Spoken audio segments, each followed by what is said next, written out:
Is fear holding you back? Are you scared to jump? When I was younger, I was always that kid who would be standing on the edge of the swimming pool waiting to go in, and I just couldn't do it. I'd be standing there in paralysis quietly as other people would fly past me and dive in. They'd be splashing around and enjoying themselves, and there I was, standing at the edge. I was silent, but inside I was screaming, just go, just go. What is wrong with you, James? Just get in. Now, I thought at the time I was just a kid and maybe I'll grow out of this. But the problem was it seemed to follow me into adulthood. This situation just kept popping up time and time again. I'd be the last person to answer the question, to volunteer, to make a suggestion, or to put my opinion forward. It would seep into my personal life when I wanted to develop an idea or start a new business, and it really, really held me back. I really wanted to start a business of my own and to see how far I could take it. And I had these dreams of starting in real life communities, but I wasn't able to do it. And the same thing with posting on social media. Now, I'll show you some proof about this in a moment. It didn't go unnoticed because people around me would sometimes say, James, you never try anything and you never go first and you never jump in. And that was pretty painful, to be honest. And it was not because I didn't want to. I did want to, but I just couldn't find it in me to have the courage to do it. And here's an example with my YouTube channel, which I started in 2006. So that was around when YouTube first popped on the scene. I didn't post anything for over 12 years, which was a killer because it's not like I sat there and forgot about it. I always wanted to post videos, but I just couldn't do it. So it was like me standing at the edge of the swimming pool for over a decade. The interesting thing is that standing on the edge made it worse because I became more fearful and I'd overthink and I could feel it. I'd be catastrophizing and imagining how everything could go really badly wrong.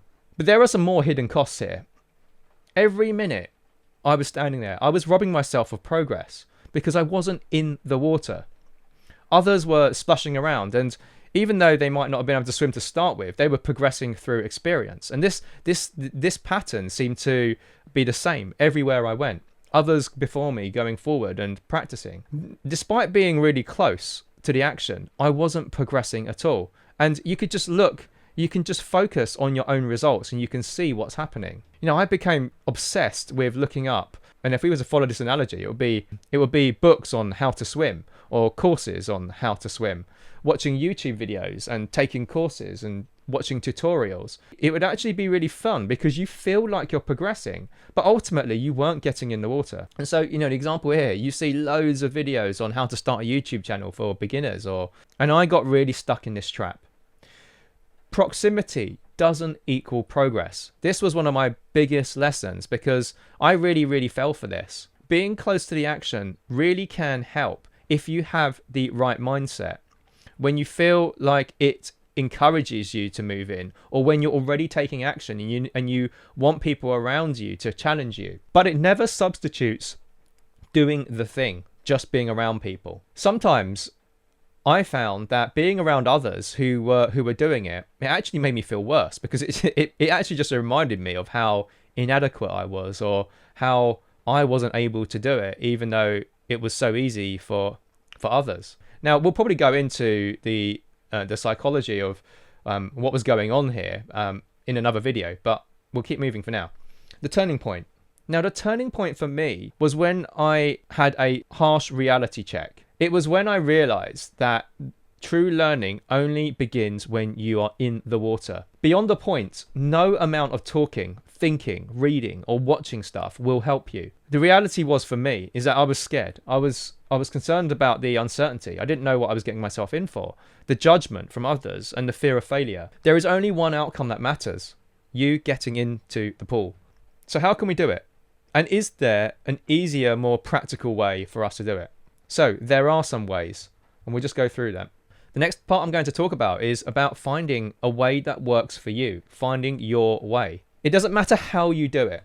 Find a way into the water, right? You really, really have to focus on this. It's pretty obvious, but we lose that rationality when we are facing these fears. Ultimately, your method will probably be pretty unique to you because it will be addressing the specific fears that you've got. So I'm going to go over 3 ways that I have generally categorized them, and it's been really helpful for me, and it's been helpful for clients I've worked with. So the first one is incentives. If we can make it fun and desirable, it can nearly help us and trick us into getting into the water. And this is when we can focus on being more playful with what we're trying to do. Or if it's desirable and we're really going after the freedom, and this may be something like working towards financial freedom. The other one is running away from something, right? Because experiencing pain is a really, really powerful motivator. It's a point where you feel like you need it. You need to get away from something. And that may be because you need to make money, or you need to escape a really undesirable situation that you're currently experiencing. The next one is using tools and groups, finding a way to make it easier. And this can be using practice aids and using others. So if you can find ways to work with others who are around a similar ability as you and maybe going through the same emotional experience too. And this can also be where you can pick up training programs or group classes where people can take you through it step by step. And the last one is getting support. Now, I was trying to draw this to show someone helping you in, but it kind of looks like they're pushing you.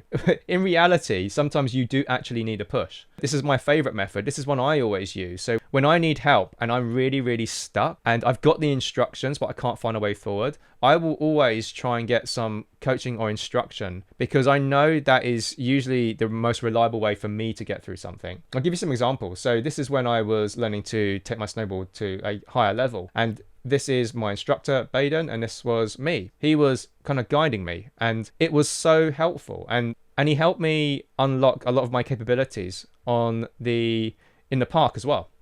And so this is me when we were doing some training drills in the snow park. And this is also about doing it with other people. Now, I'll just give you some examples. When I work with clients, I often see people who are in that same situation, stuck at the edge of the swimming pool. Chris, for example, was looking for a big life change and really struggled to make the leap. Ended up moving country and setting up a whole new life. And it was really difficult. I remember when he had to take the final plane across, and it was incredibly apprehensive.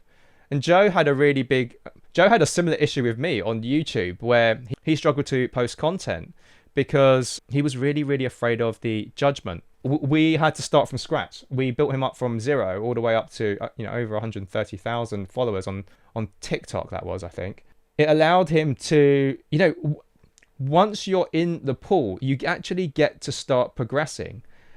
And so you get these unlocks and you can actually enjoy yourself in the swimming pool. And Jodie was able to make a big life change and start to follow something she'd always been wishing to do. Whatever your version is, starting a new project, a business, taking that sales call, or taking a big risk, find a way to get into the water. See you in the next video.